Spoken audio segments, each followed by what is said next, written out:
नमस्कार, you and yoga में पुनः आपका स्वागत। शिव सर्वोदय के पाठ के क्रम में कल के अंक तक हमने 56 श्लोक देख लिए थे। आज हम श्लोक नंबर 57 से प्रारंभ करेंगे।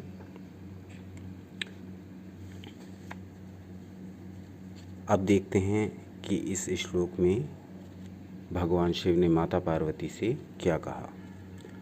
वामे चाम्रतरूपा स्यायज्जगदाप्यायनं परं दक्षिणे चरभागेन जगदुत्पादयेत् सदा।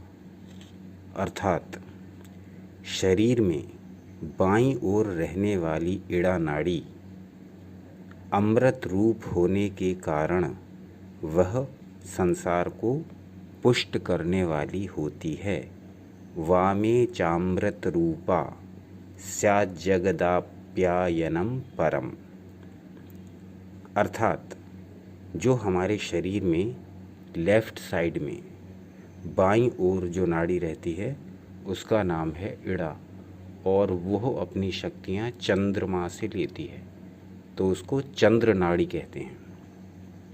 तो इस नाड़ी का क्या कार्य है? वह संसार को पुष्ट करने वाली होती है, संसार को पुष्ट करने वाली होती है। चंद्रमा, अब इस पर थोड़ा विचार कर लीजिए। चंद्रमा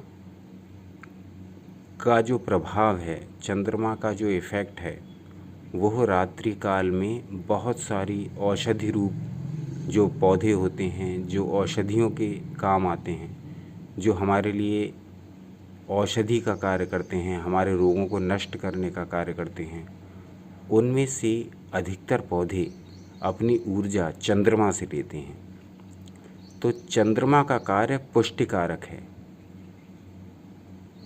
तो इस प्रकार से जो औषधियाँ चंद्रमा से अपनी ऊर्जा लेती हैं, उसी प्रकार से हमारे शरीर की इड़ा नाड़ी अर्थात चंद्र नाड़ी भी अपनी ऊर्जा शरीर से लेती है और शरीर को पुष्ट करती है, स्ट्रॉन्ग बनाती है, मजबूत बनाती है।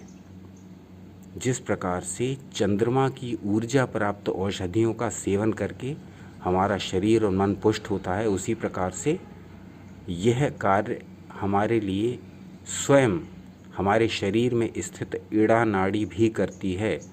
उसको जागृत कर लेने से, स्वरयोग की साधना करने से इड़ा और पिंगला और सुषुम्ना, ये तीनों मुख्य नाड़ियाँ जागृत हो जाती हैं। तो जब इड़ा नाड़ी स्वरयोग का अभ्यास करते करते जागृत हो जाएगी तो क्या होगा? हमारा शरीर पुष्ट होगा, यानी निरोग होगा और स्ट्रॉन्ग होगा। अब इसी में आगे देखते हैं।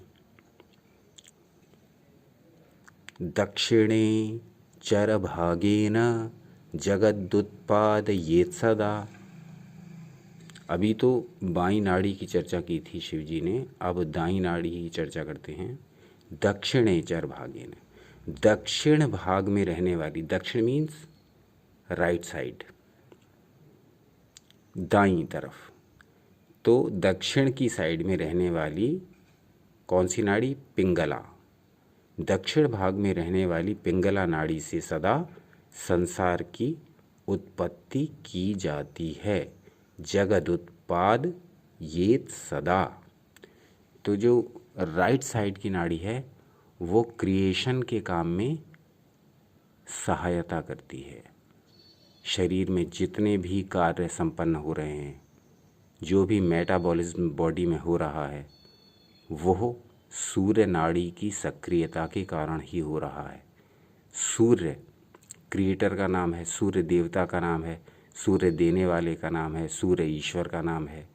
सूर्य की ऊर्जा से ही समस्त जगत प्रकाशित है और समस्त जगत जीवित है, क्योंकि यदि सूर्य की ऊर्जा ही ना हो तो ये जो वनस्पतियाँ जिनका हम सेवन करते हैं आहार के रूप में, ये जितने भी फल पौधे, ये जितने भी मेवे, ये जितनी भी शाक सब्जियाँ, ये जितना भी अनाज, ये जितनी भी दालें, ये जितना सब कुछ खाद्य पदार्थ है, ये कहाँ से आ रहा है?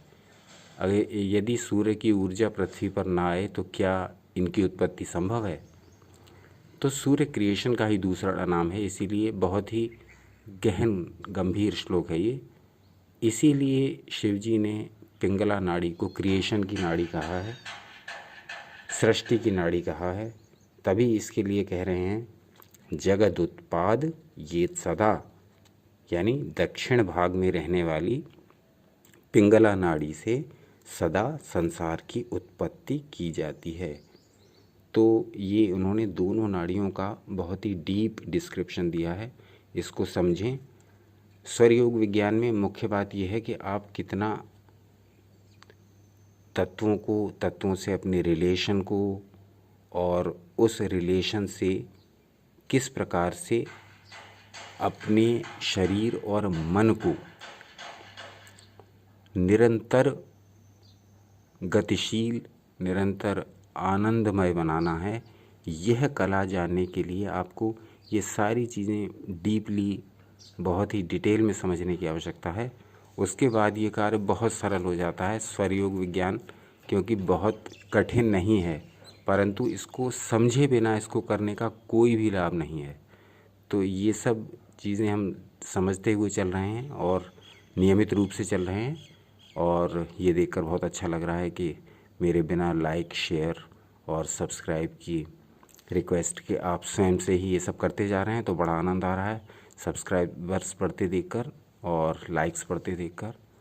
तो इसी प्रकार से अपना प्यार, स्नेह और सहयोग और मार्गदर्शन सभी कुछ इस चैनल पर बनाए रखिएगा। कोई भी समस्या हो तो कमेंट करिए। देखते रहिए आपका अपना चैनल यू एंड योगा। अपना अनमोल समय हमें देने के लिए बहुत बहुत धन्यवाद।